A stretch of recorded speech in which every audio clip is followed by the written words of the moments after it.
Welcome back sa Bako Recaps. Sa video natin ngayon ay ikikwento ko sa inyo ang buong Season 1 at 2 ng action survival sci-fi Netflix series na may pamagat na Alice in Borderland. Simulan na natin. Nagsimula ang episode kay Ariso na naglalaro ng video game nang bigla siyang istorbohin ng nakababatang kapatid niya na si Hajime. Napag-alaman natin na hindi pumunta si Ariso sa kanyang job interview para lang maglaro ng video game. Sinabihan siyang palamunin ng kanyang kapatid at sa kanyang pagbaba naman ay tuluyan na siyang pinalayas ng kanyang ama. Sa labas ay tinext niya ang kaibigan niyang si Karuve na busy na nakikipag-ano sa kanyang katrabaho. Dumating ang kanyang boss na nobyo rin ng babae kaya naman ay nakatikim siya ng suntok mula dito. Sa huli ay napatumba niya ang kanyang boss gamit lang ng isang suntok. Walang response na natanggap si Ariso kaya naman ay tinext niya ang isa pa niyang kaibigan na si Chota. Kasalukuyan siyang nag-withdraw ng pera upang ibigay sa kanyang ina na nakaasa sa kanya. Matapos ang ilang sandali ay nakapag-group chat na ang tatlo at nag-meet up sa Shibuya. Nag-celebrate ang tatlo dahil bubukod na si Ariso na naging sanhi ng gulo sa kalsada. Na-distract rin sila sa fireworks dahilan upang bumangga ang isang sasakyan. Hinabol sila ng mga pulis kaya naman ay dali silang pumasok sa Shibuya Station at nagtago sa loob ng CR. Hindi nagtagal ay kinatok sila ng mga pulis nang biglang magsimatayan ng mga ilaw sa lugar at natigil ang pagkatok. Paglabas ay nagulat ang tatlo nang makitang tila ba naglaho ang lahat ng tao sa Shibuya maliban sa kanila. Bumalik si Karuve sa bar ngunit bigo siyang makakita ng tao. Si Chote naman ay pumunta sa kanyang opisina ngunit wala rin siyang nakitang tao. Bigo rin si Ariso na makakita ng tao sa kanyang paglalakad. Nag-meet up ulit ang tatlo at takang-taka sila lalo na't wala ring nasasagap na reception ng kanilang mga cellphone. Kinagabihan ay nag-celebrate sila Ariso at Chota dahil malaya na silang gawin ang kanilang gusto. Biglang bumukas ang isang billboard na nagsasabing magsisimula na ang laro. Tinuro nito ang direksyon kung saan gaganapin ang laro at agad namang pinuntahan ng tatlo ang nasabing lugar. Doon ay pinasok nila ang building at nagpatuloy sa paglalakad hanggang sa mapuntahan nila ang game area na nagsasabing kumuha sila ng tig-iisang cellphone. Pagkakuha ay isa-isa silang na-register sa laro. Dumating ang isang babaeng nagngangalang Saori na sinabing nasa loob sila ng isang palaro. Pinakita rin niya na bawal nang umatras pag nakapasok ka na sa game area. Dumating pa ang isang estudyante na agad pinasok ang game area dahilan upang makumpleto na ang required number of players para umpisahan ang laro. Sa cellphone ay merong instruction na nagsasabing ang laro ay tinatawag na Dead or Alive na merong difficulty na 3 of clubs. Bago maubos ang time limit ay kailangan nilang pasukin ang tamang pinto hanggang sa mahanap nila ang exit ng building. Sumakay na sila sa elevator na nagdala sa kanila sa unang kwarto kung saan binigyan sila ng 2 minuto upang pumili ng pinto. Akala nila ay katawaan lamang ang lahat kaya naman ay binidyohan ni Chota ang buong kwarto. Nang paubos na ang oras ay biglang nagkausok sa lugar at sa panik ay pinasok ng estudyante ang pinto ng live kung saan agad siyang tinamaan ng laser. Agad pinasok nila Saori ang pinto ng dai at pagtapos ng time limit ay nasunog na ang kwarto. Sa pangalawang kwarto ay mas kaunti ang time limit na binigay. Nagtalo sila kung sino ang manghuhula ng pinto. Nang lumabas ang usok ay nag-volunteer si Ariso ngunit natakot rin siya bandang huli. Bago matapos ang oras ay buong tapang na pinasok ni Karuve ang live at sumunod naman ang iba nang makitang tama ang hula niya. Sa sumunod na kwarto ay muli silang nag-away ngunit biglang pumasok sa isip ni Ariso ang BMW na nakapark sa labas ng building.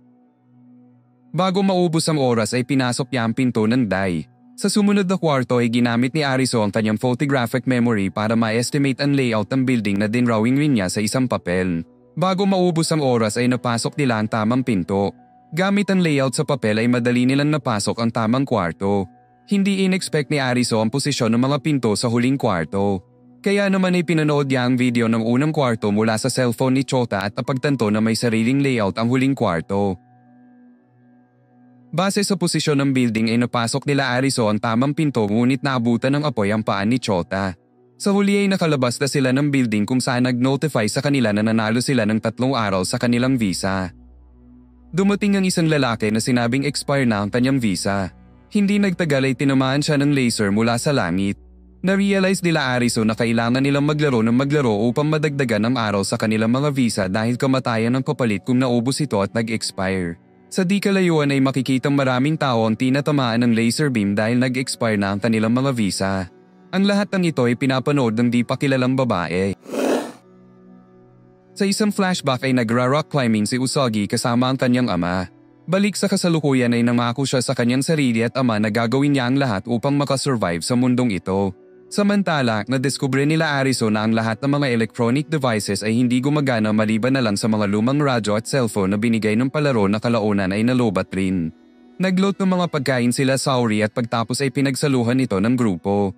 Kinwento ni Saori na 3 days ago daw habang naliligo siya ay bigla na lamang namatay ang mga ilaw at nawala ang mga tao sa kanyang paligid. Kalaunan ay sumali siya sa isang laro kung saan siya lang ang nakasurvive.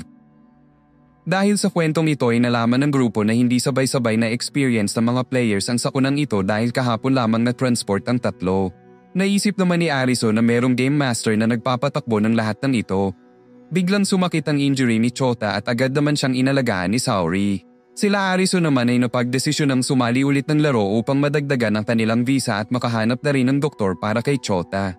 Sa sumunod na eksena ay pinakita na nagaganap ang iba't ibang laro sa iba't ibang sulok ng Tokyo. Pumasok si Usagi sa isang apartment at kumuha ng cellphone para ma-register sa larong ito. Dumating rin sila Ariso sa lugar at nag-register sa laro.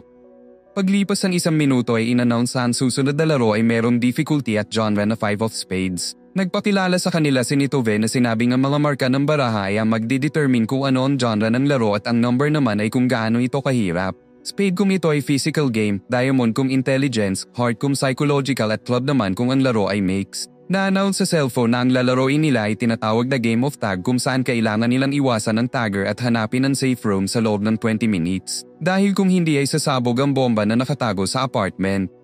Binigyan sila ng 2 minuto upang pumili ng kanilang starting point. Umakyat si Chishiya sa top floor upang makita ang lahat ng kaganapan at makaiwas na rin sa tagger. Samantala, nagdasal si Chota para sa kapakanan ng dalawa niyang kaibigan. Dumating si Saori at pinainit siya. Dahil dito ay bigla niyang naalala ang kanyang kabataan kung saan sumali sa kulto ang kanyang ina.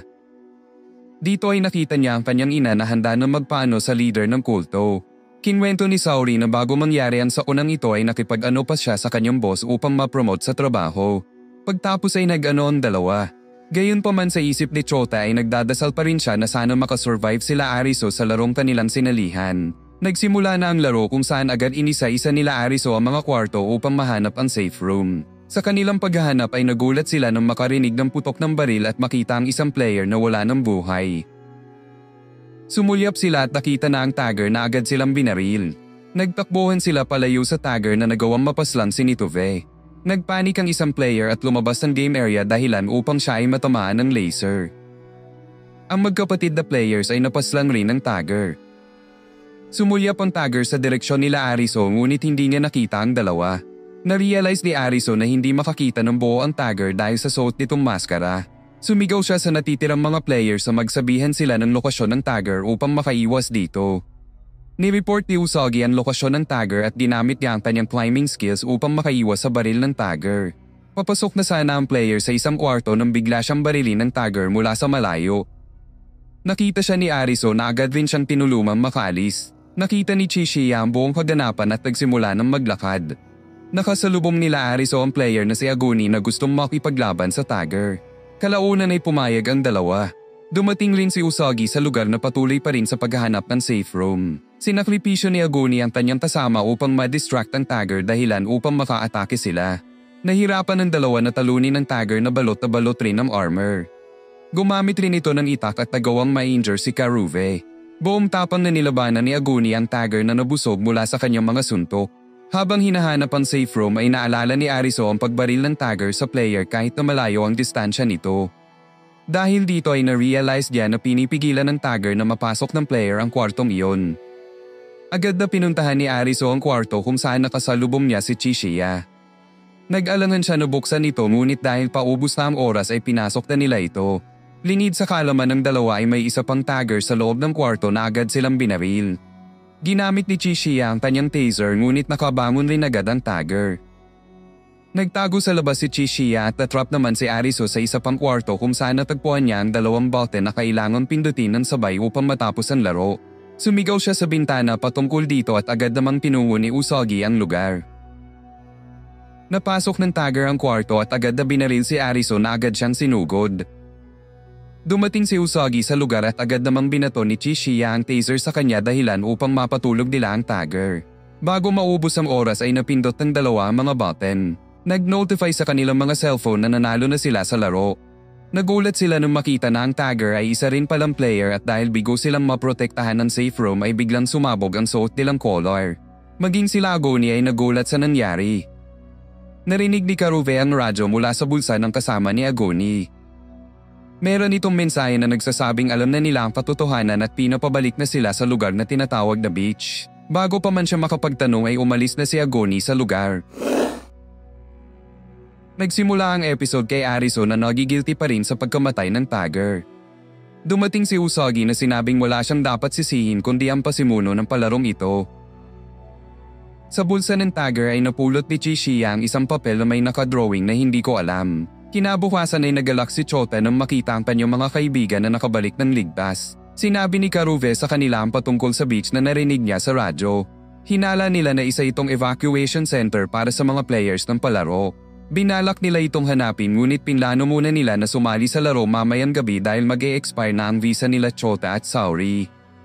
Bumalik si Karuve sa bar para kunin ang singsing na ipampo-propose sana niya sa kalaguyo niyang si Emi na jowa rin ng kanyang dating boss. Kinagabihan ay nagsimula na naman ang mga palaro. Tumungo ang tatlo sa lugar na tinatawag na Shinjuku Botanical Garden at pinasok ang game area nito. Nakita nila ang mga tools na pwede nilang gamitin sa larong ito. Kumuha sila ng cellphone at na-register na sa laro. Pinasuot sa kanila ang headgear na nagbigay sa kanila ng ID number. In-announce ang laro ay may difficulty na 7 of Hearts. Naninig ang kanilang mga itlog dahil ang Hearts ay isang psychological na laro na gagamitan nila ng puso at emosyon. Pinaliwanag na ang laro na tinatawag na hide and seek. May isang wolf at 3 sheep. Pag natitigan ng wolf ang isang sheep ay mapapasa na sa nasabing sheep ang role na wolf. Ang magiging wolf matapos ang 15 minutes ay ang mananalo sa laro. Sasabog naman ang mga collar ng matitirang 3 sheep. Agad nilang na-realize na isa lamang ang mabubuhay. Unang naging wolf si Chota ngunit dahil nalilito pa sila ay napasa ito kay Karuve na naipasa rin ng wolf kay Ariso. Pumulot ng arma si Saori at ang aksidenteng matitigan siya ni Ariso ay napasa na sa kanya ang wolf at dali-dali naman siyang tumakbo. Hinabol siya ni Karuve na may dala-dala ring armas. Kalaunan ay natagpuan siya ni Karuve na pilit siyang pinapatingin. Nagkaroon ng matinding away ang dalawa na nagresulta upang matigdan ni Saori si Karuve at mapasa ang wolf.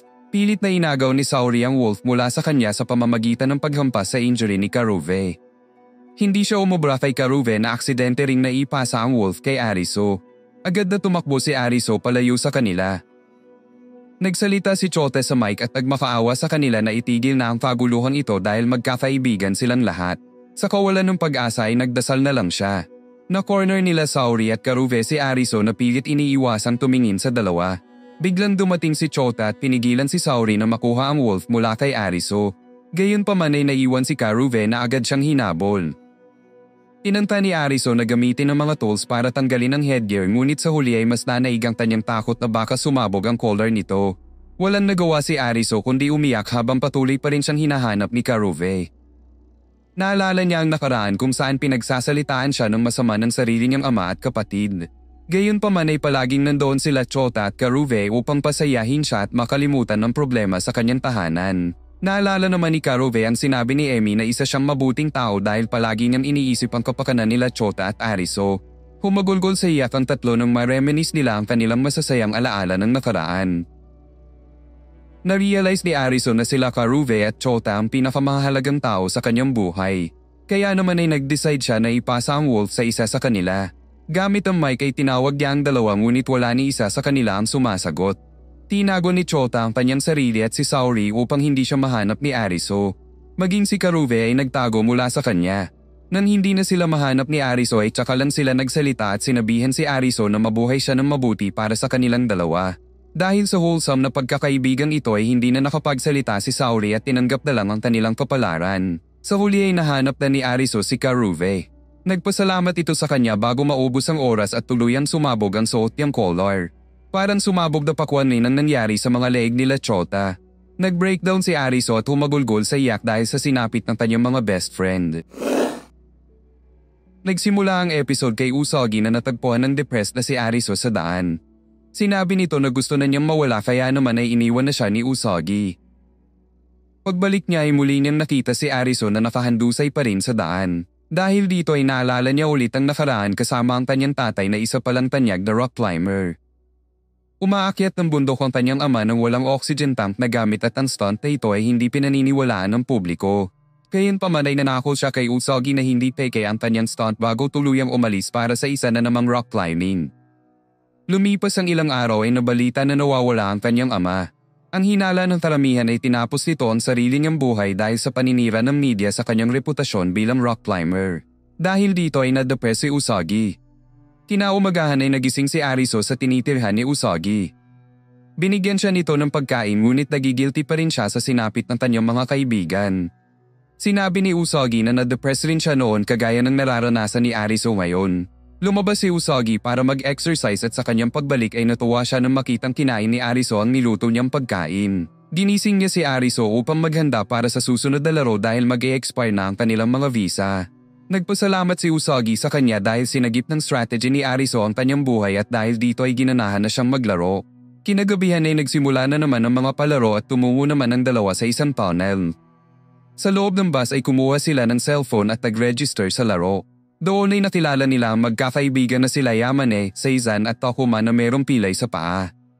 Nagsimula na ang laro na merong difficulty na 4 of clubs at tinatawag na distance kung saan kailangan nilang ma-reach ang goal bago matapos ang time limit na 2 oras. Nakita nila na 0 pa ang distance kaya naman ay tinangka ni Yamane na paandarin ang bus ngunit wala itong gas. Dahil dito ay nagpaiwan na lang si Takuma at tumuloy na ang apat sa pagtakbo.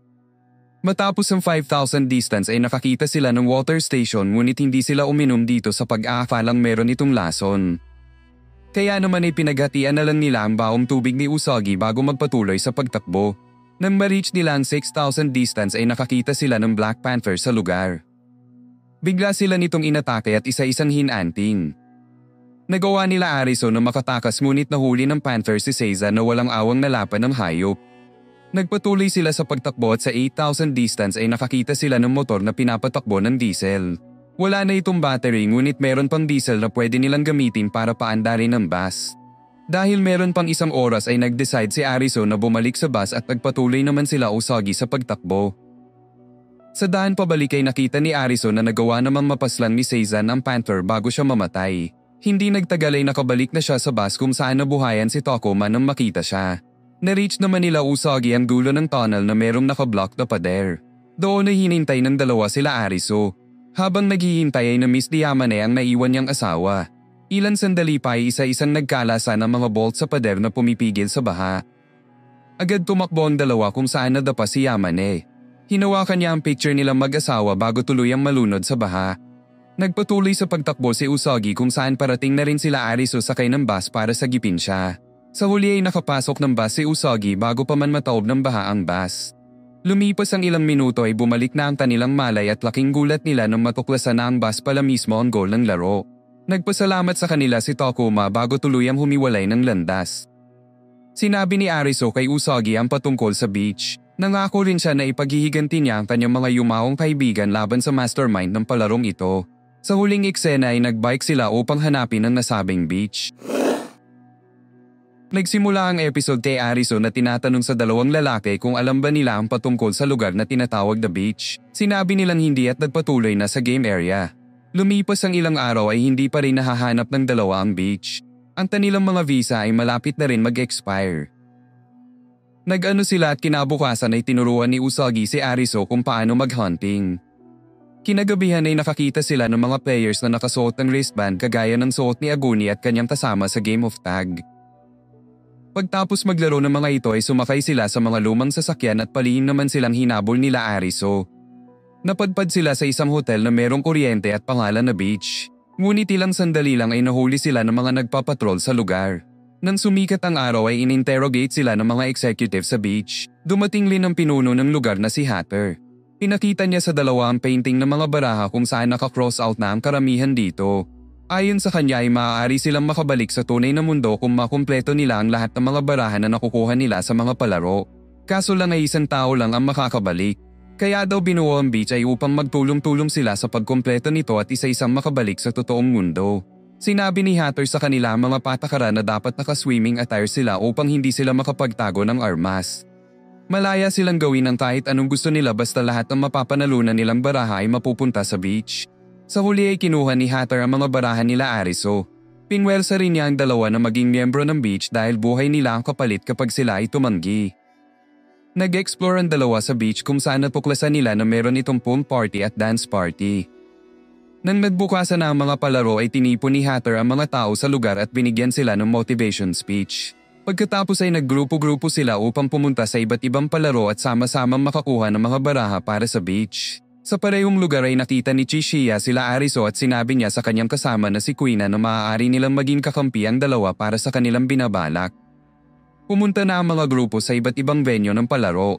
Isa dito ang larong tinatawag na Beast Hunter kung saan kailangan ng mga players na pumuntos sa pamamagitan ng pagpaslan sa iba't ibang uri ng hayop sa lugar. Ito naman ang Human Elevator kung saan kailangan nilang ma-endure ang pagkapit sa elevator hanggang sa itaas. Nakakuha naman ng 10 of clubs sila Usagi matapos nilang maklear ang isang bingo game. Pumasok na sila Ariso sa game area kung saan nakilala niya si Ann pati na rin si Kuina. Nagulat rin siya nang makita na miyembro rin pala ng beach ang lalaking sinagip niya sa game of tag. Ang laro na napunta kina Ariso ay merong difficulty na 4 of diamonds na tinatawag na light bulb. Ayon kay Ann ay ito na ang huling diamond na kailangan nila. In-explain na ang rule ng laro kung saan kailangan matuklasan ng grupo kung alin sa mga switch ABOC ang magpapailaw sa light bulb. Ang bombilya ay nakatago sa isang kwarto at kailangan nilang mapasindi ito bago pa man magdikit ang umaangat na tubig at electric rod sa lugar. Kung bukas ang pinto ng kwarto ay isang beses lang silang pwedeng pumihit at unlimited naman kung ito ay nakasarado. Hindi rin sila pwedeng mag-iwan ng player sa loob. Hinawakan ng isang player ang electric rod na mabilisang umitil sa kanyang buhay. Bago pa man umangat ang husto ang tubig ay nakaisip ng ideya si Ariso. Pinasara niya ang pinto at binuksan ang switch A. Matapos ang ilang segundo ay pinabuksan na niya ang pinto at hinila ang switch B ngunit hindi bumukas ang ilaw ng bombilya. Pinahawakan niya kay Kuina ang bombilya at nang mapasaw siya ay nakonklud ni Ariso na switch ay ang sagot dahil nakabukas ito nang nakasarado ang pinto kanina. Ligtas silang nakabalik sa beach kung saan dumating rin ang mga militant ng lugar na pinamumunuan ni Aguni. Nakaramdam siya ng matinding nang makita si Usagi at pinakuha ito sa kanyang alagad ngunit pinigilan sila ni Ariso. Bago pa man mauwi sa gulo ang lahat ay dumating si Hatter at inutusan si Aguni na umatras. Sa huli ay nagpatawag siya ng meeting at isinama rin niya si Ariso matapos siyang ma-recommend ni Ann dahil sa kanyang problem-solving skills. Doon ay kinolekta nila ang mga napanalo ng baraha ngayong gabi at nakonclude na ang mga face cards at 10 of hearts na lang ang natitira. Dahil mag-e-expire na ang visa ni Hatter ay nag-decide siya na sumali sa susunod na laro. Kinausap ni Hatter si Ariso kung saan kinwento niya ang kanyang nakaraan. Dati raw siyang host sa isang club na tinatawag The Beach kung saan isa sa kanyang mga tauhan ang tinapos ang sariling buhay. Siya ang sinisi ng kanyang mga kaibigan at sa huli ay iniwan siya ng mga ito. Sa huling eksena ay sinabi ni Hatter na dahil sa trahedyang nangyari ay tinuturing na niya ang sarili niya na isang bayaning sasagip sa lahat ng mga tao sa Borderland. Nagsimula ang episode kay Hatter na tinago ang mga baraha sa isang box. Naalala niya ang panahon kung kailan tinatag nila ni Aguni ang beach. Ginising ni Usagi si Ariso at pagtapos ay nakinig sila sa mga hula ng beach members patungkol sa Borderland. Habang naglalakad si Ariso ay nakita niyang nag-uusap ang magkaibigang sina Momoka at Asahi. Tumakbo ang mga ito matapos makarinig ng putok ng baril sa di kalayuan. Sinundan ni Ariso ang tunog at nakita ang mga militant na tila ba may tinapon sa basurahan. Nang makaalis ang mga ito ay binuksan niya ang basurahan at nagulat nang makita ang mga bangkay ng mga Tomb Raider sa beach. Nakita siya nila Chishiya na sinabi na ito ay ang dark side ng lugar.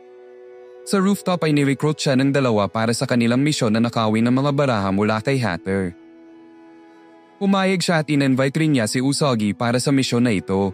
Nang maggabi na ay pumasok ang ilan sa mga militant at si Hatter sa isang game area upang ma-extend ang kanyang visa. Pinakita na may di pa kilalang tao ang nakabuntot sa kanila. Kinabukasan ay natagpuan na lang ng mga executive si Hatter na wala ng buhay matapos di umanong mamatay mula sa larong kanyang sinalihan. Nakita niya ng tama ng baril sa kanyang dibdib at nagplanong magsagawa ng autopsy. Nagsagawa sila ng botohan kung sino ang magiging bagong leader. Kaso lang ay pinilit nila ni Rogi at last boss sa mga executive na bumoto para kay Aguni. Kaya naman ay siya na ang nahalal bilang bagong leader. Bilang tradisyon ay binuksan niya ang isang itim na envelope na naglalaman ng passcode ng safe box kung saan nakatago ang lahat ng baraha na kanilang napanalunan. Ipinalam ni Ariso kay Usagi ang strategy na ginawa ni Chishiya para makuha ang mga baraha. Ipinalam din nila ni Rogi sa mga miyembro na si Aguni na ang leader ng lugar. Nagbigay siya ng speech at habang nagsasalita siya ay nagbigay na ng go signal si Chishiya kina Ariso. Hinanap ni Ariso ang safe box habang naglo-lookout naman sa labas si Usagi. Nahanap na ni Ariso ang safe box at agad namang sinabi ni Chishiya sa kanya ang passcode na 8022 na binasa niya sa suot na singsing ni Hatter. Sa kasamaang palad ay hindi gumana ang code at na-reveal na tinraidor sila ni Chishiya matapos nang isumbong kina Aguni ang lahat. Walang awang ginulpi ni Niragi si Ariso hanggang sa siya ay makatulog. Sa huli ay nakita ni Chishiya ang pagsulyap ni Aguni sa isang deer painting. Kinagabihan ay ginapos nila si Ariso sa isang upuan at iniwan doon habang hinihintay na mag-expire ang kanyang visa at matamaan ng laser. Nakuha naman ni Ann ang bala ng baril mula sa katawan ni Hatter. Habang naglo-lookout si Quina ay pinasok na ni Chishiya ang kwarto at inamat ang deer painting. Nakita niya ang tunay na safe box at nabuksan ito matapos ilagay ang 8022 na passcode. Agad niyang kinuha ang lahat ng mga baraha sa box. Si Quina naman ay muntik nang mabisto ni Last Boss kundi lang dahil sa kanyang alindog. Habang palis na ang dalawa sa beach ay hinayag ni Quina kay Chishiya na nagigilty siya sa ginawa nila kina Ariso. Sinabi ni Chishiya na necessary ang pagsakripisyo sa dalawa upang mapa sa kanila ang mga baraha. Bago pa man sila tuluyang makalabas ay napalibutan ng laser ang buong beach. Samantala tinangka ni Niragi na anuhin si Usagi ngunit kinagat nito ang kanyang bibig. Biglang saglit na namatay ang kuryente sa lugar at pagbukas ng mga ilaw ay laking gulat nila nang makita na nasa loob na pala sila ng isang game area. In-announce sa speaker na magsisimula na ang laro at makikita natin ang sandamakmak na cellphone para sa lahat ng miyembro ng beach. Pinakita rin na ang lalaroin nila ay may difficulty na 10 of hearts na ikinagulat nila Usagi na nakatakas matapos ma-distract ang mga humag. Pina-assemble silang lahat sa lobby ng beach kung saan isa-isang nag-register ang lahat habang si Ariso ay nakagapos pa rin sa kwarto. Naninig ang itlog ni Asahi matapos makitang wala ng buhay ang best friend niyang si Momoka. In-announce ang laro na tinatawag na witch hunt kung saan kailangan nilang mahanap kung sino sa mga tao sa lugar ang killer. Pagtapos ay kailangan nilang ibato ang taong ito sa apoy sa labas. Sa huling eksena ay pinakitang meron lamang silang 2 oras para tapusin ang laro. Nagsimula na ang witch hunt kung saan una nilang pinaghinalaan si Asahi na best friend ng namatay. Pinakawalan siya dahil sa kakulangan ng ebidensya. Sunod na pinaghinalaan si Ann dahil sa dugo sa kanyang kamay ngunit pinaliwanag niya na mula ito kay Hatter. Nagulat ang lahat nang sabihin niya na pinatay si Hatter at hindi na-eliminate sa laro.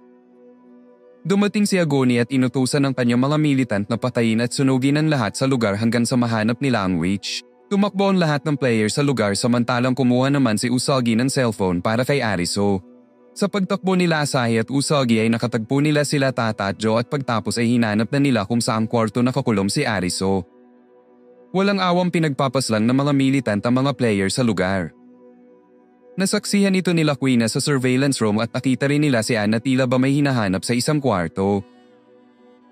Nagsimula naman si Last Boss ng sunog sa lugar at ang mga lumabas ay walang awang pinagbabaril ni Niragi. Sa kalagitnaan nito ay naalala niya ang nakaraan kung saan isa pala siyang loner at weirdo na walang awang binubuli ng kanyang mga kaklase. Biglang dumating sa lugar si Chishiya kaya naman ay uminit ang itlog ni Niragi. Naglaban ng dalawa kung saan hinagis ni Chishiya ang mga baraha at ang ma-distract si Niragi ay sinunog niya ito gamit ang isang DIY flamethrower. Samantala natuntunan ni Queen na si Ann at sinabi nito sa kanya na naghahanap siya ng mga sangkap upang makuha ang fingerprint mula sa murder weapon na ginamit kay Momoka. Nang mahanap niya ang mga ito ay binanggit niya kay Queen na dati siyang forensic expert sa tunay na mundo. Habang naglalakad pabalik kay Momoka ay humarang sa kanilang daan si Last Boss. Pinauna ni Queen na si Ann para harapin si Last Boss. Naglaban ng dalawa kung saan pinakita ni Quina na marunong siyang mag-martial arts. Gamit ito ay nagawa niyang makailag sa ilang mga atake ni Last Boss hanggang sa siya ay masipan nito. Sa kalagitnaan ng laban ay naalala niya ang kanyang nakaraan kung saan isa pa siyang lalaking nagngangalang Hikari. Pilit rin siyang pinag-aaral ng kanyang ama ng martial arts. Ngunit ang tunay na hilig niya ay ang pagpapaganda. Isang araw ay nahuli siya ng kanyang ama at pinalaya sa kanilang tahanan. Sa kanyang pag-alis ay nalungkot ang kanyang ina. Lumipas ang ilang taon ay muling nagkita ang dalawa. Sa pagkakataong ito ay isa na siyang transgender at pinalitan na rin niya ang kanyang pangalan bilang Quina. Natuwa ang kanyang ina sa pagbabagong ito at sinabihan pa siyang maganda. Naalala rin ni Last Boss ang kanyang nakaraan kung saan isa pala siyang tambay na ayaw ng mabuhay. Isang araw ay na-transport siya sa borderland at nang matapos niya ang unang laro niya ay na-realize niya na mas gusto niya sa mundong ito kesa sa tunay na mundo. Upang burahin ang kanyang nakaraan ay kinalbo niya ang kanyang sarili. Nagpatato rin siya sa mukha at katawan. Nagpatuloy ang laban ng dalawa kung saan nagawa ng saktan ni Quina si Last Boss. Sinubukan niyang gumanti ngunit sa puntong ito ay niyakap na ni Queen ang kanyang nakaraan. Gamit ang martial arts technique ng kanyang ama ay nagawang matalo ni Queen si last boss na nakatulog mula sa kanyang atake. Natuntunan niya ng bangkay at na-retrieve ang murder weapon. Agad niyang pinuseso ito at ilang sandali pa ay natuklasan na niya kung sino ang killer. Kaso lang paglabas niya ay nahuli siya ng mga militant at pinatulog. Samantala nakita nila Usagi ang isang militant member na ayaw makisama sa kanilang pagpaslang. Sa huli ay sinabi nito sa kanila na si Ariso ay nasa loob ng main building. Natalo nila Tata ang dalawang militant ngunit nabaril si Joe ng isang babaeng nagngangalang Psycho. Inatake ni Tote si Psycho at sa huli ay sinabi nito sa kanya na si Ariso ay nasa 4th floor. Pumasok na ang usok sa loob ng kwarto ngunit hindi pa rin nakakawala si Ariso sa pagkagapos. Nawala na ng pag-asa si Ariso ngunit naalala niya ang kanyang nakaraan kasama sila Chota. Sinabi ng dalawa kay Ariso na gawin niyang makabuluhan ang kanyang buhay. Dahil dito ay nagawa ni Ariso na matanggal ang kanyang tape sa bibig. Sumigaw siya at humingi ng tulong hanggang sa marinig na nila Usagi kung saang kwarto siya nakakulong. Dumating ang dalawang militant sa lugar at ginamit naman ni Usagi ang kanyang skills upang makapunta sa kwarto ni Ariso. Naiwan naman sila Tata upang talunin ang dalawang militant. Natagpuan na si Ariso ni Usagi na agad rin siyang pinakawalan. Pagtapos ay agad rin siyang nag-register sa laro at pinaliwanag naman ng tatlo kay Ariso ang rules ng laro. Samantala halos maubos na ng militant ang mga tao sa lugar ngunit hindi pa rin nakiklear ang laro. Habang nakatitig sa apoy ay naalala ni Agoni ang nakaraan kung saan nalaman natin na magkaibigan pala talaga sila ni Hatter. Sinabihan siya ni Hatter na mabuhay ng mabuti at pinakita na naiyak si Agoni nang maalala ang pangyayaring ito. Inisip ni Ariso kung ano ang pumapasok sa utak ng Game Master at ilang minuto pa ay pumasok na rin sa utak niya kung sino ang killer.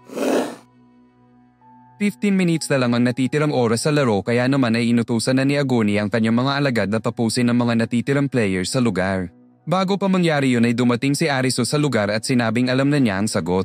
Bigla siyang ginulpi ni Agoni kaya naman ay isinigaw ni Usagi na siya ang witch dahil sa kagustuhan niyang mamatay ang lahat ng tao sa lugar. Sinabi ni Agoni na siya nga ang witch kaya naman ay nag-burn sa kanya ang lahat ng tao sa lugar. Ngunit bago pa man siya tapusin ng mga ito ay sinabi ni Ariso na hindi si Agoni ang witch. May iba siyang rason kung bakit gusto na niyang mamatay at yon ay dahil siya ang pumatay kay Hatter. Hinala ni Ariso na best friend niya si Hatter at magkatulong nilang pinapatakbo ang beach. Naalala ni Agoni ang nakaraan kung saan itinatag nila ni Hatter ang beach. Hindi nagtagal ay naging successful ang lugar na ito. Kaso lang sa paglipas sa mga araw ay unti-unting nasiraan ng bait si Hatter. Nagulat rin siya nang makita si Hatter na walang awang pinaslang ang mga miyembro na nagtago ng kanilang mga baraha. Upang maibalik ang katinoan ng kanyang kaibigan ay sinundan niya ito sa kanyang laro. Pag-uwi ni Hatter mula sa laro ay inajoke siya ni Agoni na idisbanda ang beach at iwanan na daw nila ang lugar. Sa pag-aakalang tinatraidor siya ni Agoni ay tinutukan niya ito ng baril. Hindi nagtagal ay nagbarilan ng dalawa kung saan nanalo si Agoni. Nang maalala ang lahat ng ito ay muling inatake ni Agoni si Ariso. Sinabi ni Ariso sa kanya na pareho sila ng nararamdaman dahil na-experience na rin niyang mamatayan ng mga kaibigan dahil sa palarong ito. Pagtapos ay sinabi niya sa lahat na dahil isa itong hearts game ay maaaring hindi naman nila kailangan kumitil ng mga buhay. Malaki daw ang posibilidad na ang witch ay walang iba kundi si Momoka mismo. Napikon si Agoni sa kanyang sagot kaya naman ay muli siyang nagwala habang pinipilit ang lahat ng tao sa lugar na patayin siya. Sa kalagitnaan nito ay muli niyang naalala ang nakaraan kung saan chinik niya ang baril ni Hatter at naninig ang kanyang itlog ng matuklasan na wala itong bala. Na-realize niya na gusto ni Hatter mamatay mula sa kamay ng kanyang best friend. Sinabi ni Asahi kay Ariso na kailangan na nilang tapusin ang laro. Pagtapos ay isinigaw niya sa lahat na isa siyang dealer para sa palaro. Bigla siyang tinamaan ng laser na ikinagulat ng lahat. Dumating si Ann at sinabing si Momoka nga ang witch dahil baliktad ang fingerprint sa kutsilyo. Hinala nila Usagi na ang mga dealer ay utusan lamang ng tunay na mastermind ng mga palaro. Natigilan si Agoni sa kanyang pagwawala pero biglang kumalat ang apoy sa lugar. Nang kukunin na nila ang bangkay ni Momoka ay biglang dumating si Niragi sa lugar at pinagbabaril ang lahat ng tao sa lugar. Nagtulong sila Ariso para pigilan siya ngunit hindi sila umubra.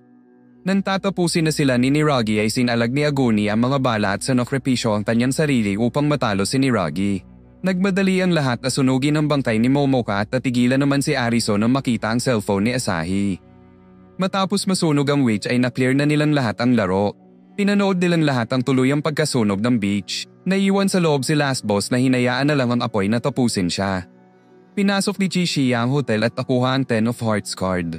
Nakumpleto na nila ang mga barahan na may numero at na-excite siya ngayon kung ano ang lalaroin nila sa mga face cards. Pinanood nila Ariso ang video recording sa cellphone ni Asahi. Kinwento ni Asahi na matapos ang 5 araw nila sa Borderland ay kinuha sila ng isang lalaki upang magtrabaho bilang mga dealers. Dito ay sinabi niya na ang mga dealers ay tumutulong sa pagpa-facilitate ng mga laro. Sinabi rin niya na bawal nilang ipaalam sa mga players na sila ay dealers dahil buhay nila ang kapalit. Pumunta sila ni Momoka sa isang subway tunnel at dito ay pumasok sila sa sikretong taguan ng mga dealers at game masters ng palaro. Napanood nila Ariso ang aktwal na pag-ooperate nila sa mga laro. Sa video ay hinayag ng mag-best friend na sobrang nagigilty na sila dahil responsable sila sa kamatayan ng mga players. Na-realize nila Ariso na ito ang dahilan kung bakit tinapos ni Momoka ang sarili niyang buhay.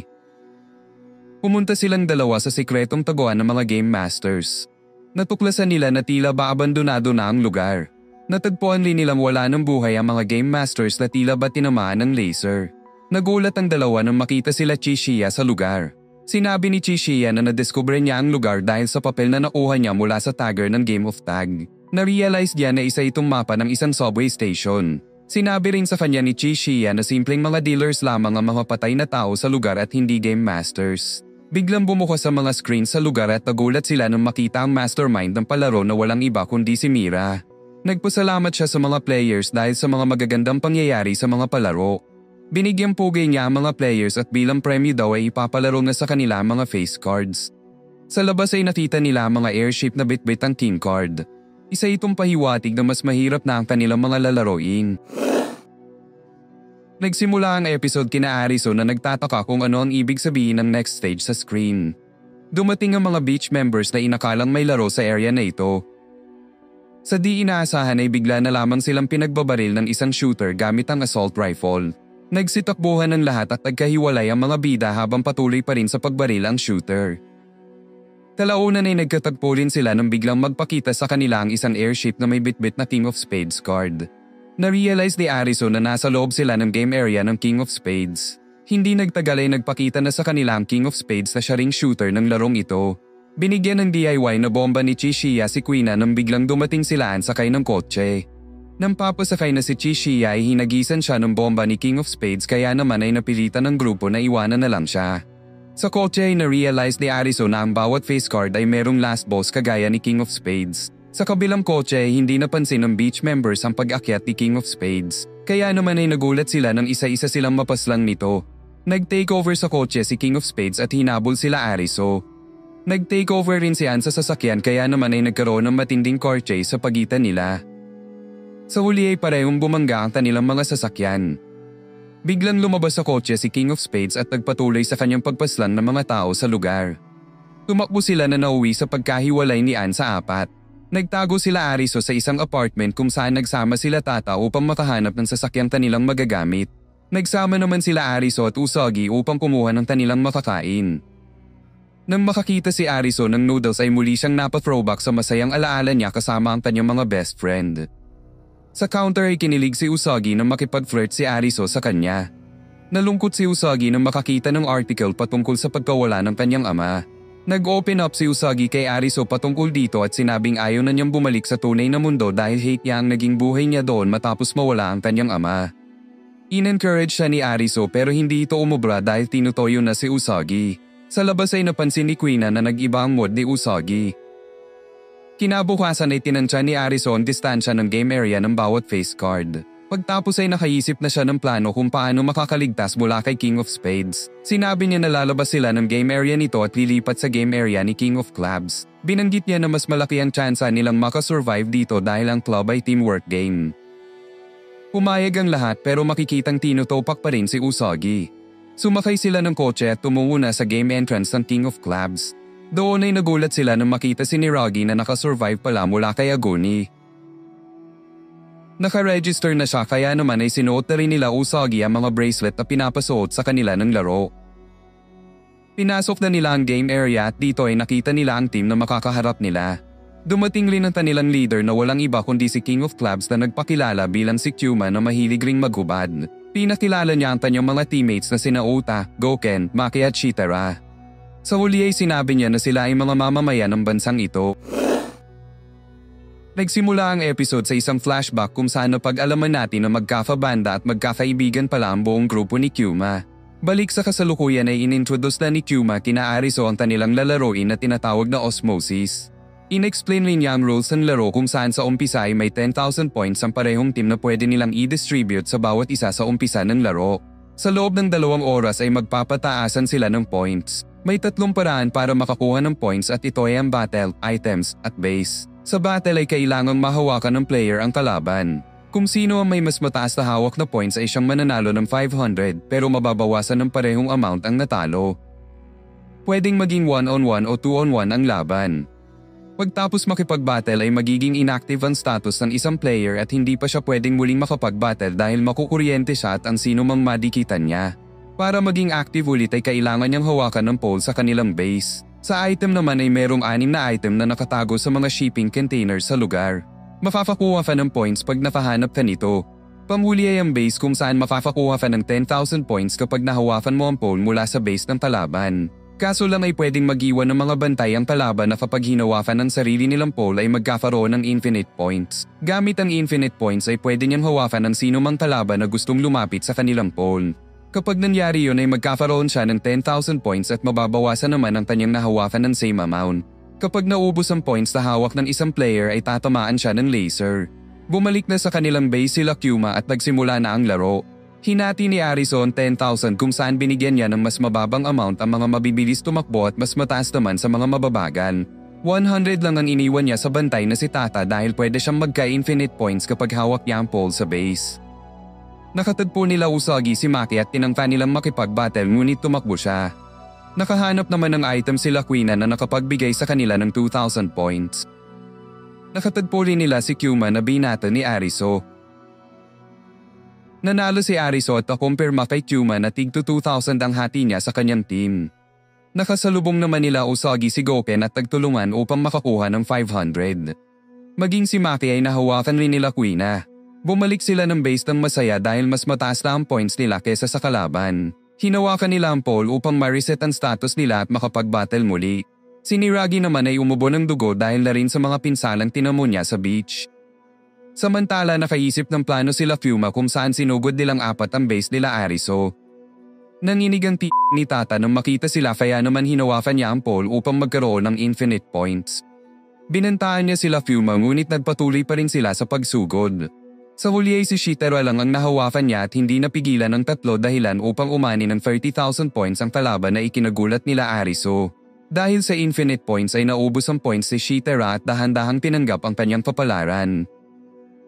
Nagpasalamat sa kanya si Kyuma bago siya tuluyang tamaan ng laser mula sa itaas. Dahil dito ay naibalik ang 10,000 points sa team nila Ariso. Na-devastate sila sa pagkalamang ng points ng kalaban kaya naman ay pinlano ni Ariso na maghiwalay ulit sila upang hanapin ang natitirang mga items.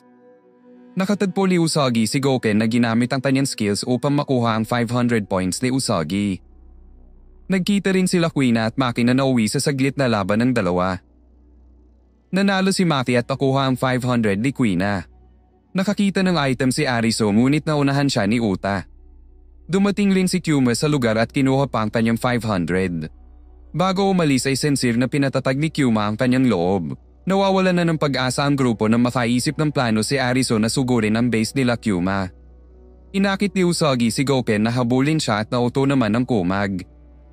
Nagkaroon ng matinding habulan ang dalawa.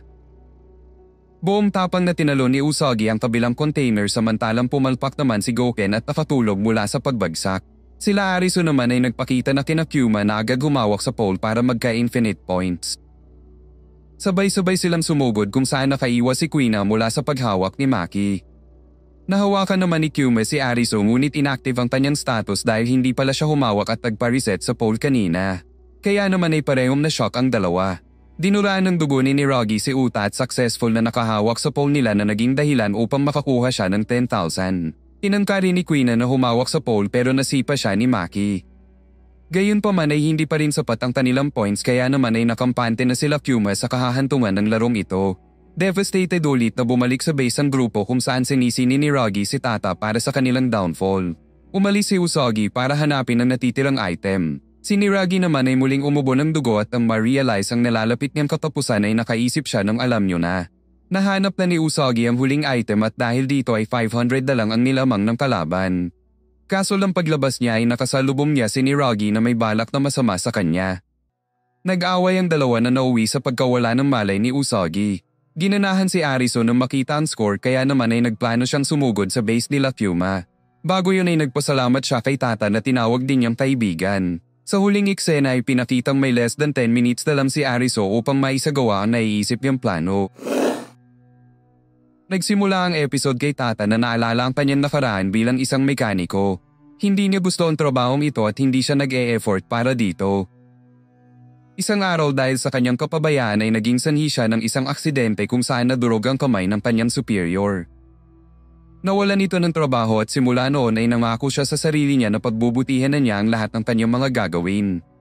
Balik sa kasalukuyan ay nakampante na ang team ng King of Clubs kaya naman ay umalis muna si Kyuma. Si Queen naman ay sumuuna at tinanggap na lang ang kanilang kapalaran. Sinimulan na ni Niragi ang pang-aano kay Usagi. Nahuli siya ni Arizo na galit siyang pinalamon ng mga suntok. Binalik niya sa base si Usagi at nagpatuloy na sa paghahanap kay Kyuma. Nagkatagpo ang dalawa sa dauman kung saan sinabi ni Arizo kay Kyuma na tanggap na niya ang kanilang kapalaran. Gayunpaman ay nagpapasalamat siya kay Kyuma dahil naging mabuti sila sa isa't isa kahit na sila ay magkakalaban. Sa huli ay napapayag rin niya si Kyuma na makipagkamay bilang respeto. Nagulat ang lahat nang makitang nauha ng team ni Arizo ang 500 points mula kina Kyuma. Hindi makapaniwala si Kyuma na nanalo si Arizo sa battle. Ni-reveal ni Arizo ang nakatago na bracelet sa kanyang bulsa. Sinabi niya na bago siya umalis ay nakita niya si Tata na binabali ang sarili niyang kamay upang matanggal ang nasabing bracelet. Kahit masakit sa kanyang loob ay tinulungan niya si Tata na gawin ito. Tiniis ni Tata ang sakit para lang matanggal ang bracelet at nang matanggal ito ay pinagmadali na niya si Arizo para ipanalo ang laro. Dahil dito ay bumilib si Kyuma sa kanila. Imbis na magalit ay natawa pa ang kanyang mga kaibigan dahil sa kanyang kapabayaan. Ilang sandali pa ay naubos na ang oras ng laro kung saan in-announce na natalo na ang team ng King of Clubs. Nagpasalamat ang dalawa dahil nakilala nila ang isa't isa. Tinanggap ng mga kaibigan ni Kyuma ang kanilang kapalaran at ilang sandali pa ay sunod-sunod na silang tinamaan ng laser. Naging masaya rin si Kyuma bago siya mamatay. Ang airship ng King of Clubs ay sumabog at nalaglag sa dagat. Nagulat si Usagi nang siya ay magising at makitang nanalo sila sa laro. Pinuntahan nila si Tata na malapit nang mawala sa mundo. Sa huli ay masaya siyang namatay matapos maging useful kahit sa huling pagkakataon. Nilibing nila si Tata at maging si Niragi ay nagpasalamat sa kanya bago umalis. Sa parehong gabi ay naganap na ang laro ng Jack of Hearts kung saan kasali rin si Chishiya. In-announce ang laro na tinatawag na solitary confinement kung saan meron silang isang oras para hulaan kung anong suot ang nasa likod ng suot nilang collar. Hindi sila pwedeng tumingin sa refleksyon nito. Sa huling 5 minuto kada oras ay kailangan nilang pumasok sa kulungan at sabihin ang tamang sagot. Sasabog ang suot nilang collar kung mali ang kanilang magiging sagot. Marereset ang shape kada oras at hindi matatapos ang laro hanggat hindi namamatay ang Jack of Hearts na kasama nilang maglalaro. Dahil walang time limit ang laro ay frozen muna ang kanilang mga visa. Nag-iwan din sila ng mga pagkain kung sakaling abutin ng ilang araw ang laro. Agad gumawa ng grupo si Aramaki at nakakuha naman siya ng maraming tagasunod. Humanap ang siga na si Kiryu ng isang player na kaya niyang bulihin bilang partner. Ang dalawang emo sa lugar ay nagkampi. Inobserve naman ni Chishiya ang mga players kabilang na ang magnobyo na nahuli pa niyang nag-aano bago magsimula ang laro. Pagkatapos ay nakipagkaibigan siya kay Ipei at kalaunan ay sumali sila sa grupo ni Aramaki. Nagsabihan na sila ng tamang sagot at ng 5 minutes na lang ang natitira sa first round ay pumasok na sila sa kulungan. Dito ay binanggit nila ang sagot at sa unang round ay walang player ang namatay. Muling pinilit ni Kiryu ang lampan na sabihin sa kanya ang sagot. Binuluman ng emo ang lampan na magsinungaling kay Kiryu. Bilang ganti sa pang-aalipusta sa kanya ay nagsinungaling ang lampas sa siga. Pagpasok sa uluman ay kampante niyang sinabi ang maling sagot kaya naman ay parang pakwan na sumabog ang kanyang ulo. Sa sumunod na round ay pinaghinalaan na Jack of Hearts ni Aramaki ang lampa. Kaya naman ay nagsinungaling ang buong grupo sa kanya dahilan upang pumanaw siya pagpasok sa kulungan. Nagpatuloy sa pagbibintang at pagsisinungaling si Aramaki hanggang sa lumiit ang kanyang grupo. Kaya naman ay tinraidor siya ng mga natitira sa mga ito. Sa loob ng uluman ay mali ang kanyang nasagot na dahilan upang sumabog ang kanyang collar. Sa kanyang pagkamatay ay hindi pa rin natapos ang laro. Ibig sabihin ay patuloy pa rin nabubuhay ang Jack of Hearts. Dahil sa mga kamatayan ay labis na nakonsensya si Ipei. Kaya naman ay hindi siya nakasagot sa sumunod na round na naging dahilan ng kanyang katapusan. Sa huling eksena ay pinakitang ang magnobyo, mga emo at si Chichiya na lang ang natitirang players ng laro.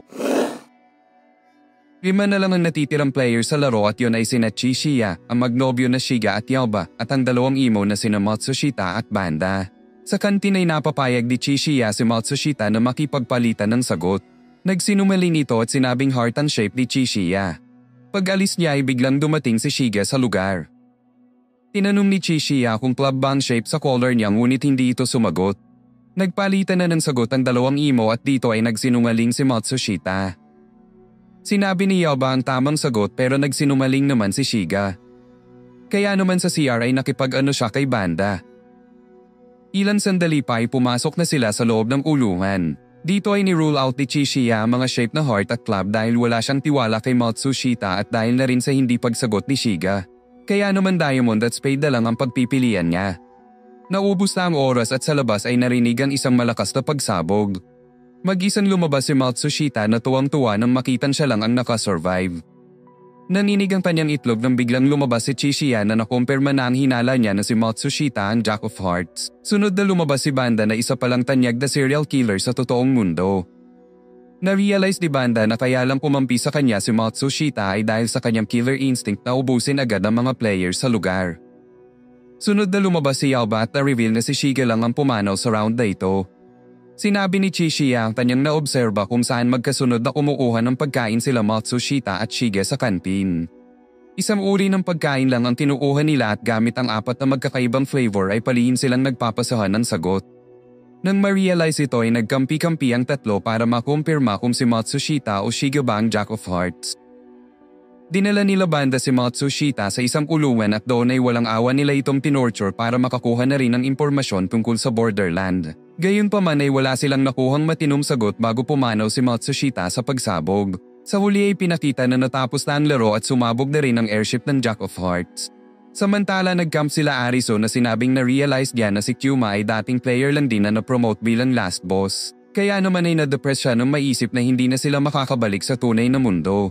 Kinabukasan ay humiwalay na sa kanila si Kuina upang hanapin sila Ann at Chichiya. Nang maggabi ay umiyak si Ariso nang muling maalala ang kanyang mga best friend. Kinabukasan ay inaya siya ni Usagi na maghanap ng makakain. Habang namuhuli ng mga kuneho ay nakarinig sila ng isang malakas na tunog.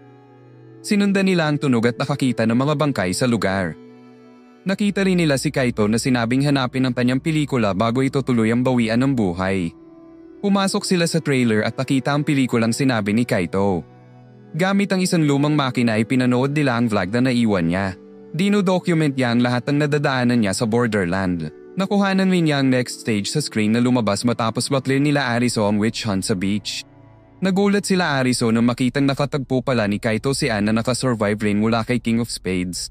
Sinabi niya na susubukan niyang umalis ng Tokyo para mahanap ang mastermind ng mga palaro. Sunod na tumungo si Kaito sa isang community kung saan may babaeng nakakaalam daw ng katotohanan ng Borderland. Na-interview ni Kaito ang babae at sinabing noong bata raw siya ay inoperahan siya sa utak. Kaya naman ay natatandaan niya ang buong pangyayari ng kanyang pagka-transport sa Borderland. Binanggit niya ang patungkol sa fireworks na ikinagulat ni Ariso dahil nakakita rin sila ng fireworks bago mapunta sa lugar.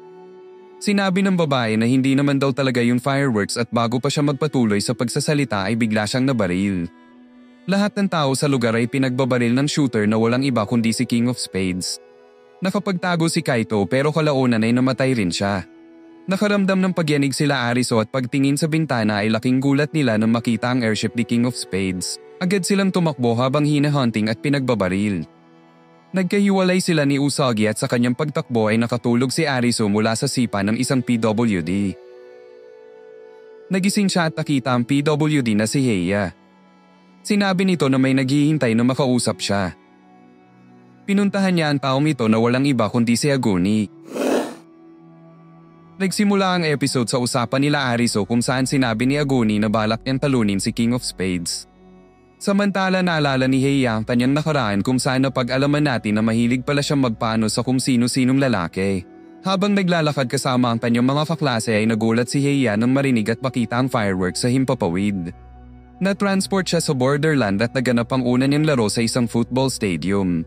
May difficulty ito na 7 of spades at tinatawag ang larong ito na boiling death kung saan kailangan ng mga players makalabas ng stadium. Nakaramdam sila ng pagyanig at ilang sandali pa ay sumabog na mula sa ilalim ang mga kumukulong tubig. Tumakbo si Heya pero nasabugan pa rin siya bandang huli. Nagising siya at nagulat nang makita ang kanyang binti na natusok ng bakal. Tiniis niya ang sakit at hinugot ang kanyang binti mula dito. Nakakita siya ng vent at naisipang pasukin ito. Gumapang siya sa loob hanggang sa kabilang dulo nito. Nanginig ang kanyang itlog nang makita na wala nang madadaanan. Dahil sa trauma at kapaguran ay nahalusinate niya ang kanyang yumaong ina na sinasaktan siya dati lalo na kapag nakakainom. Tila ba pinapatalon siya nito sa kumukulong tubig. Dahil wala na siyang choice ay tumalo na lang siya at sa kanyang surprise ay nalaman niyang maligamgam na ang tubig. Siya lang ang nag-iisang survivor ng larong ito pero pagpasok niya sa isang klinik ay nagulat siya nang makitang infected na ang kanyang binti. Buti na lang ay may doktor sa lugar na nag-alok na i-amputate ang kanyang binti. Pumayag siya at ipinambayad niya ang kanyang katawan para sa serbisyong ito. Samantala dahil sa kanyang konsensya ay nakikita ni Aguni si Hatter. Sinasabi nito sa kanya na wala siyang karapatang mabuhay dahil sa kasalanan na ginawa niya sa beach. Kinabukasan ay nagising si Ariso habang nagbibihi si Heya. Nakaramdam ito ng matinding at inaya si Ariso makipag-alam niyo na. Bago mangyari yun ay dumating si Aguni at pinaghanda na sila sa kanilang misyon laban kay King of Spades. Binigay ni Aguni sa kanila ang mga kagamitan at kinagabihan ay handa na sila para kay King of Spades. Dumating na ito sa lugar at agad napansin ang trap na nilatag ng tatlo. Matagumpay niyang nalikuran ng inaantok na si Ariso pero bago pa man siya makabaril ay ginamitan siya ni Aguni ng flash bomb. Dahil dito ay nagawa siyang mabaril ni Aguni. Dahil sa bulletproof ay nakabangon si King of Spades at agad silang binawian. Nagkaroon ng isang matinding barilan kung saan nagawa nilang ma-corner sa bangin ang kalaban. Pero bago mangyari yun ay hinagisan niya ng granada si Ariso na nagpatalsik sa kanya sa bangin. Nag-toss sila Aguni at King of Spades pero sa huli ay hindi siya umubra sa last boss. Buti na lang ay sinagip siya ni Heya pero nalaglag sila sa baba. Hindi na sila mahanap ni King of Spades kaya naman ay nilisan na nito ang lugar. Kinabukasan ay napayakap si Heya kay Aguni nang makitang naka-recover na siya. Maging si Ariso ay naka-recover na din at nagpatuloy na sa paghahanap kay Usagi. Lumipas ang ilang araw ay bigo pa rin si Ariso na mahanap siya.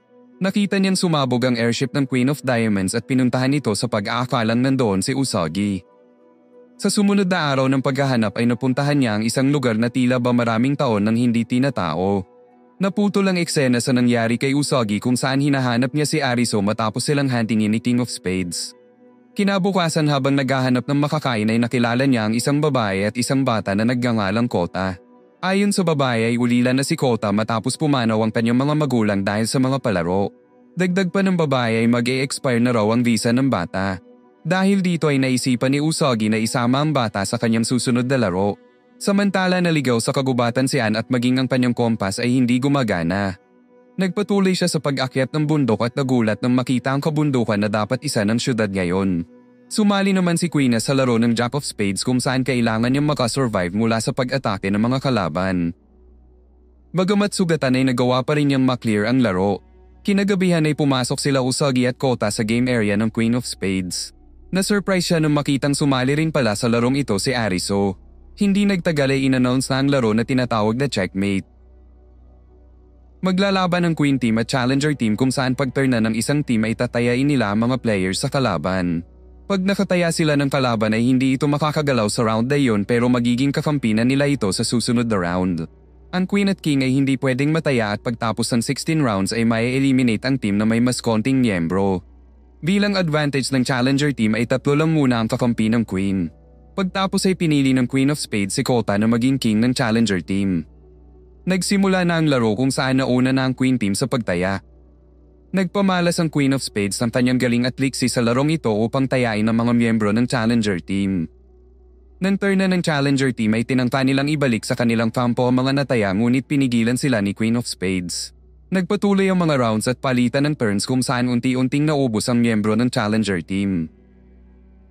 Eventually ay ayaw na ng mga nataya na bumalik sa Challenger Team dahil na-realize nila na sure win sila sa Queen of Spades. 3 na lang sila Ariso, Usagi at Kota sa Challenger Team pero sinabi ni Queen of Spades sa kanyang mga miyembro na gusto niyang mataya si Ariso dahil type niya ito. Sa sumunod na round ay tinangka niyang mataya si Arizo ngunit dumating si Usagi para pigilan siya sa kanyang talandian. Nagsimula ang episode sa bakbakan sa pagitan nila Usagi at Queen of Spades. Ginawa ni Usagi ang lahat pero na-overpower siya ng Queen. Sa huli ay hindi talaga siya umubra pero ayaw pa rin siyang tayain ng Queen dahil si Arizo lang ang gusto niya. Nang turn na ng challenger team ay nagmadali siya at successful namang naibalik sa kanilang kampo ang tatlong players.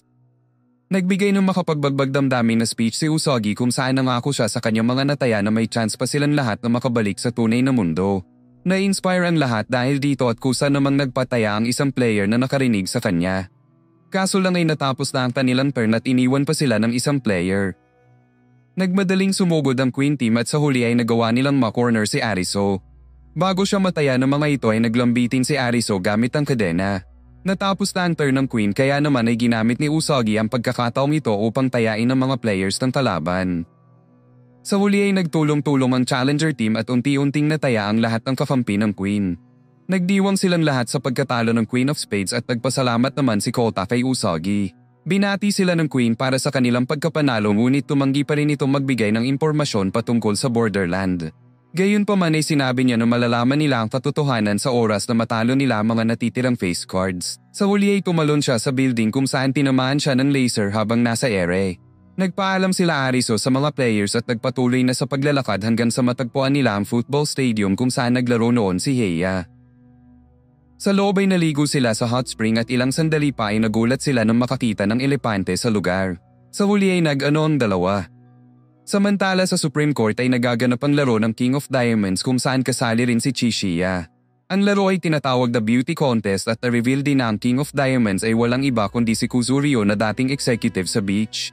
Naputol ang eksena sa nakaraan ni Kuzurio kung saan isa pala siyang abogado. Sa isang pagkakataon ay kailangan niyang ipagtanggol ang isang kumpanya na responsable sa kontaminasyon, polusyon at kamatayan ng maraming sibilyan. Sinabi niya sa kanyang kliyente na dapat silang maging responsable at ibunyag sa lahat ang katotohanan ngunit nagalit ito sa kanya. Sa huli ay napilitan siyang takpan ng katotohanan para maipagtanggol ang kumpanya. In-explain na ang rules ng laro kung saan pipili ang bawat isa ng numero mula 0 hanggang 100. Pagtapos ay kukunin ang average ng mga numero at imumultiply sa 0.8. Ang player na may pinakamalapit na numero ang siyang mananalo sa round na yun. Ang apat na player na natalo ay mababawasan ng 1 point at pag naging negative 10 na ang points nila ay mabubuhusan sila ng asido. May bagong rule din na madadagdag sa kada player na mae-eliminate. Nagsimula na ang laro kung saan gumamit ang mga players ng iba't ibang strategy upang ipanalo ang rounds. Pagdating ng round 10 ay dalawang players agad ang nag-negative 10. Kaya naman ay nabuhusan sila ng asido na nauwi sa kanilang katapusan. Dahil dalawa na ang natanggal ay dalawang bagong rules rin ang nadagdag. Kapag nagkapareho sila ng numero ay mababawasan sila ng 1 point. Kapag naulaan naman nila ang eksaktong numero ay mababawasan ng 2 points sa mga kalaban. Sa round 11 ay nagkapareho silang tatlo ng sagot at nabawasan ng 1 point. Sa sumunod na round ay gumamit si Chishiya ng process of elimination para hulaan ang sagot ng kalaban niyang si Daimon. Kaya naman ay eksaktong numero ang nasagot niya na dahilan upang mabawasan si Daimon ng 2 points. Dahil dito ay nabuhusan rin siya ng asido at nawala sa mundo. May bagong rule na nadagdag kung saan pag 0 ang piniling numero ng isang player ay talo na agad siya kung 100 ang piniling numero ng kalaban. Dahil dito ay parang Jack Empoy na lang ang laro.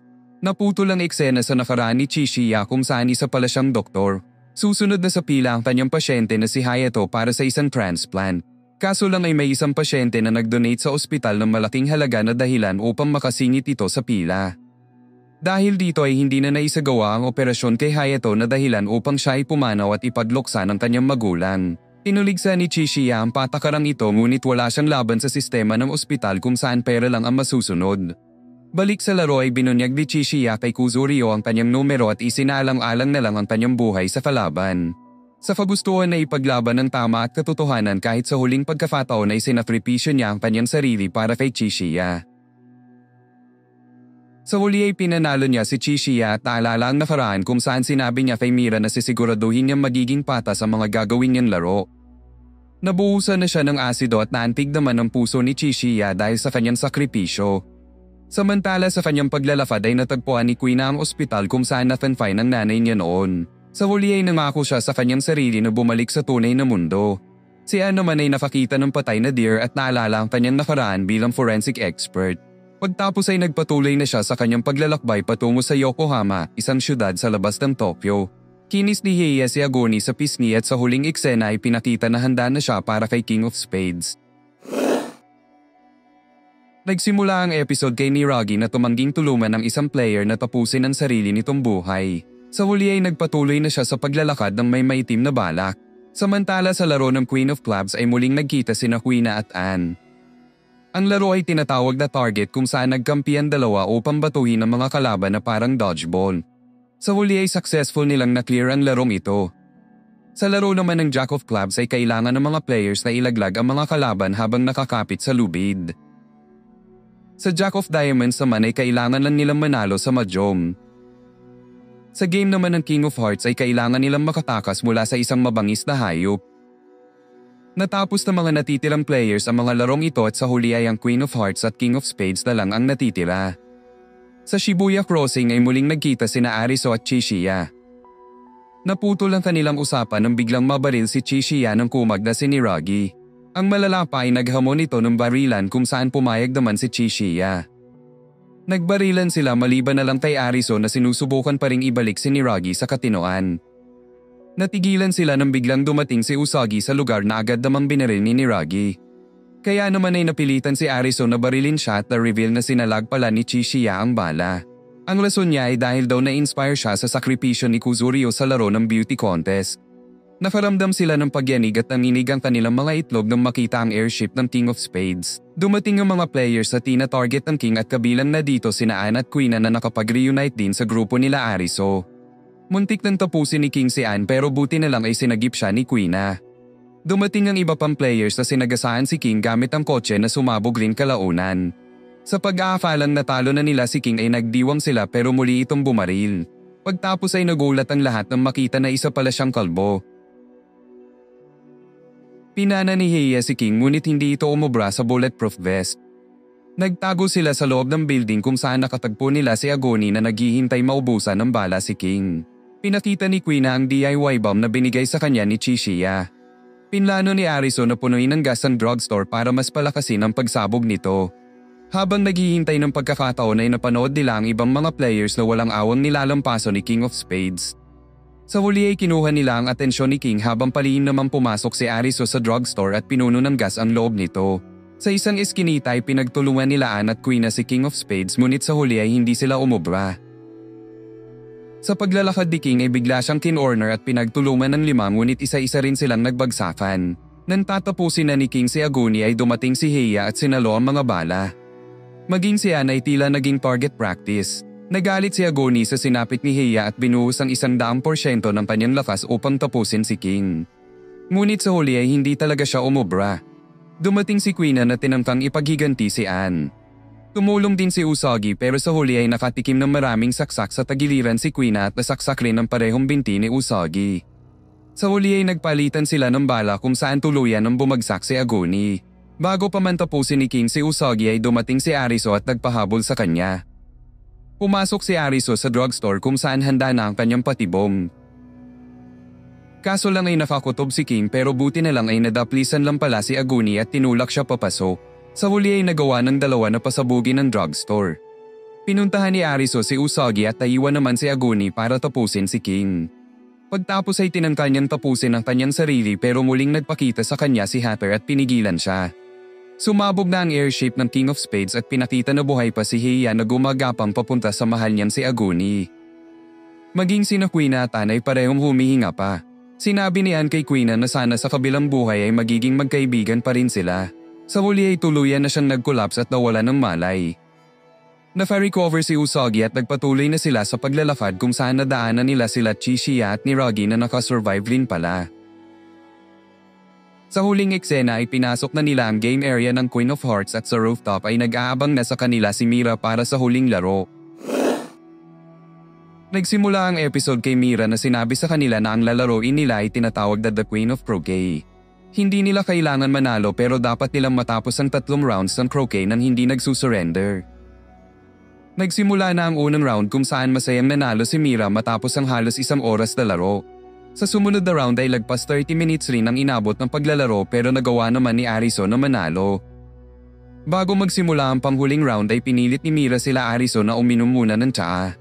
Tinanong ni Arizo si Mira patungkol sa katotohanan ng Borderland. Sinabi niya na nasa year 3025 na raw sila ngayon at ang buong nangyari sa Borderland ay simulated lamang sa isang virtual reality. Muntik nang maniwala sila Arizo pero sinabi ng na si Mira na nagbibiro lamang siya. Muling nagkwento si Mira na ang lahat ng ito daw ay isa lamang sport sa pinagpupustahan ng mga pinakamayayamang tao sa mundo.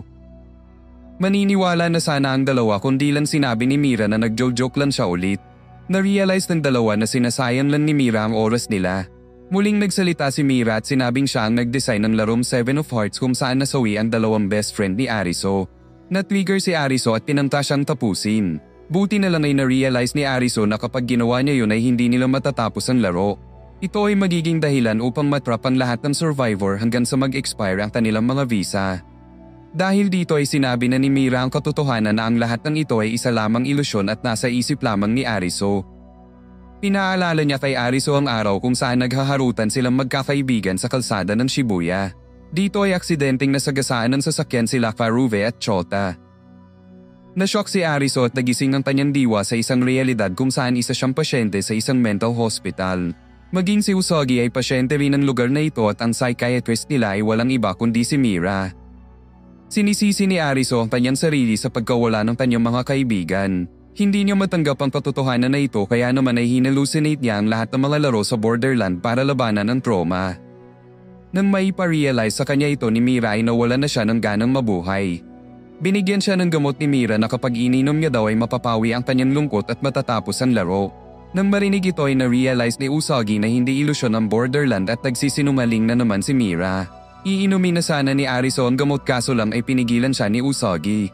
Pagtapos ay hiniwa pa niya ang kanyang braso upang patunayan kay Arizo na totoo siya at hindi ilusyon ang lahat ng nangyari sa Borderland. Gayunpaman ay tila ba wala itong epekto sa kalungkutan ni Arizo. Nagdiwang na si Mira sa pag-aakalang panalo na siya nang biglang hawakan ni Arizo ang kamay ni Usagi. Nag-declare ang dalawa ng pagmamahalan para sa isa't isa. Dahil dito ay naninig ang itlog ni Mira lalo na nang sinabi ni Arizo na ituloy na nila ang huling round. Nakabalik na ang diwa ng dalawa sa Borderland at naantig naman si Mira sa pag-iibigan nila. Dahil dito ay tinuloy na nila ang huling round ng croquet. Gabi na nang matapos nila ang laro kung saan nanalo si Mira. Gayunpaman ay natapos ni Arizo ang 3 rounds nang hindi nagsusurrender kaya naman ay na-clear na niya ang laro. Sinabi ni Mira na malalaman na nila ang katotohanan pagtapos nilang pumili mamaya. Sa huli ay tinamaan na siya ng laser at sumabog na rin ang kanyang airship. Habang may fireworks display, tinanong ng announcer sa mga survivor kung gusto ba nilang maging residente ng Borderland o bumalik sa tunay na mundo pero mawawala ang lahat ng alaala nila sa lugar. Hinawakan ni Queen ang kamay ni Anne at sinabing gusto nilang bumalik sa tunay na mundo. Nagkasama na sa wakas sina Heiya at Agoni na parehong pinili ang tunay na mundo. Gusto ring bumalik sa totoong mundo ni Chishiya at ni Ragi. Sila Banda at Yauba ay piniling maging residente ng Borderland. Naputol ang eksena sa totoong nangyari sa Shibuya bago mapadpad si Arizo sa Borderland. Habang naghaharutan sila Arizo ay na-reveal na nasa parehong lugar sila Usagi, Chishiya, Quina, Hatter, Aguni, ni Ragi, Tata, Ann, at ang lahat ng naging players sa Borderland. Maging si Heiya ay nasa parehong lugar at lahat ng tao sa paligid ay nakakita ng something sa himpapawid. Inafala nila na ito ay fireworks ngunit isa pala itong bulalakaw.